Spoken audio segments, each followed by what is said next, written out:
AITA for refusing to help roommate's girlfriend feel less triggered over my diet. I'm 27F, I see a doctor, nutritionists, and psychiatrist. I live mostly off of smoothies and really soft foods, but I'm monitoring it and have been told I'm healthy. And I feel great. I get really sick with solid, heavy foods. My roommate is dating a woman we'll call Rita. Rita is overweight and always following people into the kitchen, usually just stares at them. Every time she sees me making a smoothie she rolls her eyes and leaves. Today I'm making a smoothie and some applesauce and she commented how I'm starving myself. I tell her no, I'm good and that she's not my doctor. She then informed me that she's gained 20 pounds because I'm triggering her emotional eating and how she feels so upset that I'm anorexic. I'm far from it, and it's affecting her anxiety too. Told her I'm sorry she's upset but that it's not my fault and she can stop following me into the kitchen and should try to get support, not hassle me. She started crying. My roommate says I should apologize and I've told them no. It's not my fault she's eating more and that she doesn't live here and I refuse force my diet to change when she is here.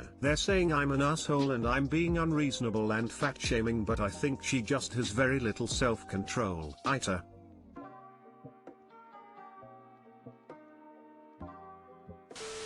NTA. Why is she, a house guest, following you into the kitchen and watching what you eat? That's creepy and obsessive. Not your fault she is choosing to eat more and refuses to seek help for her own emotional/eating disorders. The why is part of the disorder. Seeking the excuse to engage in disordered food behavior is a part of all lead. For me it was I am fat. I wasn't fat but because of abuse and the other things that made a 6-year-old develop an eating disorder I couldn't see that. For this person it sounds like the excuse is someone else eating. At all. They need help but OP isn't responsible for anyone else's eating. NTA. Fat shaming is ridiculing someone for being overweight, not existing and eating in a way an overweight person doesn't like. She's not the boss of you. How someone unconnected with her eats in a place she doesn't live is none of her business. Don't discard your doctor's orders to appease someone who has no right to make pointless demands. NTA. It is not your responsibility to manage Rita's mental health. If Rita is feeling triggered, then she needs to work with her mental health providers to learn coping mechanisms that do not involve controlling the behavior of others. And she should stop following you into the kitchen. NTA. She has some issues she needs to deal with. An easy solution for her would be to not follow you into the kitchen and watch you eat if it makes her feel triggered. It's not reasonable for her to expect you to change your diet because it makes her feel insecure. Your friends are only siding with her to avoid her emotional reactions, which is also unfair and unreasonable. Edit. Thank you for the helpful hug and silver awards. That's so sweet of you. Smile. AITA for teaching my daughter that her father's family giving her a nickname is anti-Semitic. I'm Jewish, and my 2 kids, 5F, 8 meters, are being raised semi-Jewish. They have different fathers. My daughter's dad, X, hasn't been involved before now, but he's here now and is trying to make up for lost time, which I fully support. However, with X comes his family, and I had all sorts of problems with them when we were together. They'd ask really invasive questions and make very offensive comments all the time about my religion. When I named my daughter, I named her after one of my grandparents, the same as I did for my son. My grandparents have very stereotypically Jewish names. Think Miriam and Mendel, though the real names aren't so archaic, but that level of stereotypical Jewish name. Miriam's real name has a bit of an unusual sound in it, but it's found in most languages outside of English, and the name itself, and this pronunciation, are fairly popular in England, where we are. X and I have been easing into 50-50 custody of Miriam, but we're only up to unsupervised weekends right now. X told me that he's introduced her to his parents. Miriam came back from X's parents' place a couple weeks ago, and at dinner Mendel asked me what his English name was. I asked him what that meant. He said that Miriam says that we have our Jew names and our English names. I asked her where she got that from, and Miriam said that Granny and Grandpa call her Maisie because they said that's her English name. She admitted to not liking it, but said it's just what they call her. X didn't even try to deny it, immediately defending his parents, saying they can't pronounce the name and they're too close-minded to learn it. I said they can learn, but he insisted otherwise. When I pointed out that Miriam doesn't like it, he said she's 5, she doesn't know what she likes. So I sat both kids down for a talk about anti-Semitism, microaggressions, and the importance of learning people's names, and said, in no uncertain terms, that their names are the names I gave them, they reflect their heritage, and the only person who can change them is themselves. Miriam has continued going round X's house, and today she went back to her grandparents for the first time since that talk. She refused to respond to Maisie and apparently said something like Mummy says Maisie is rude. They did not take it well. X brought Miriam back a full day early, and after I sent her to bed he asked me to step outside, which I did, and he proceeded to accuse me of trying to turn Miriam against him / his family, said I was trying to make him look like a bad father and his parents like bad grandparents, and that I'd confused Miriam, upset his parents, and shown him up.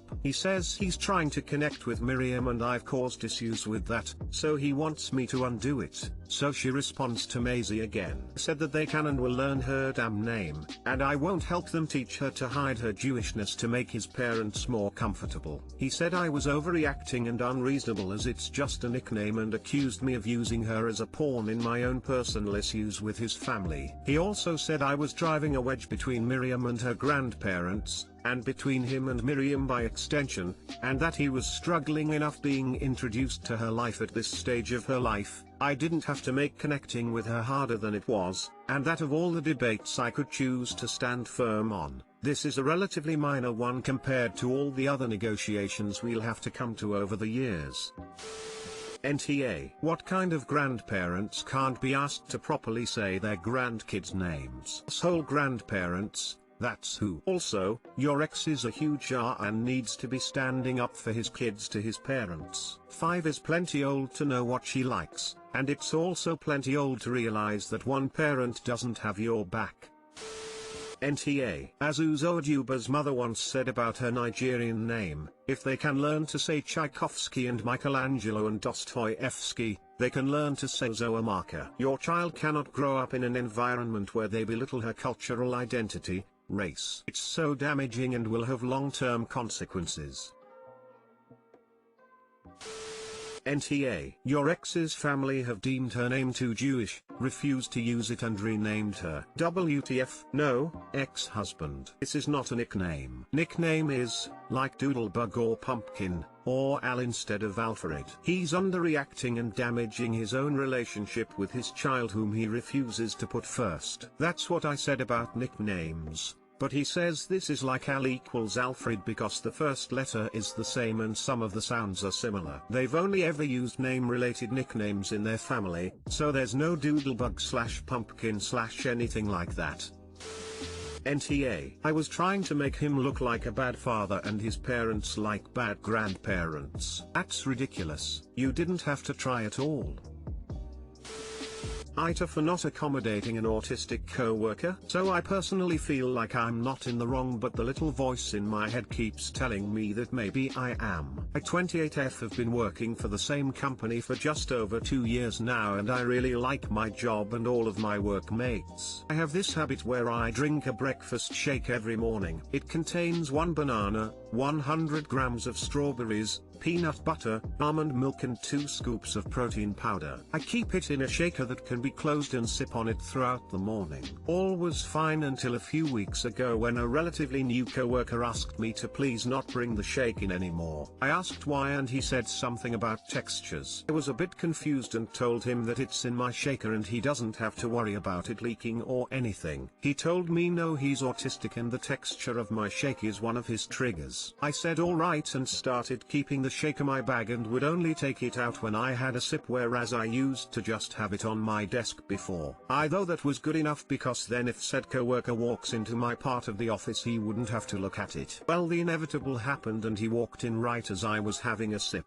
Shocked, he asked why I was still bringing the shake. I apologized for having it out right as he was walking in and explained that I usually keep it in my bag now to accommodate him. He told me that this wasn't good enough and just knowing that the shake was on the same same flaw could trigger him. I told him that I was sorry, but I wouldn't change my dietary routine to this extent just because of him. I'm willing to keep it in my bag, but that's as far as I will go. He said that I should be more inclusive, and if I won't change my behavior he might have to get HR involved. This happened on Friday and I'm going back to work on Tuesday. I just want to know if I'm wrong for not accommodating him before I have to face the situation again, so I can change if necessary.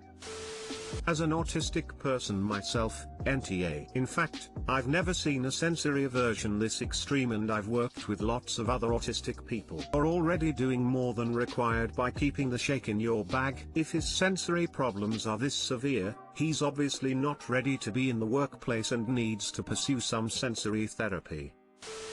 NTA. As an autistic person, I find it strange he's complaining about textures he's not interacting with. I can understand the noise triggering him. You've been very accommodating. If he tries to push it further, take it up with HR. In the UK at least the law is for a reasonable adjustment. I'd say you've met that perfectly fine. It's unfair for him to ask for more. Fellow autistic here, and that's exactly what I was thinking. In the US we call it reasonable accommodation, and I'm pretty sure this doesn't qualify. I totally get sensory sensitivity regarding textures, but he's not interacting with this texture in any way, aside from maybe seeing it, which he controls. I'm assuming this guy is at least 18, and I'm wondering how he managed to get through school and into the workplace if having a smoothie on the same floor as him is a trigger. NTA. He's not asking for a reasonable accommodation here. You've done more than you had to by keeping it hidden when not actively drinking. I think I'd go to HR first and explain to them what's going on.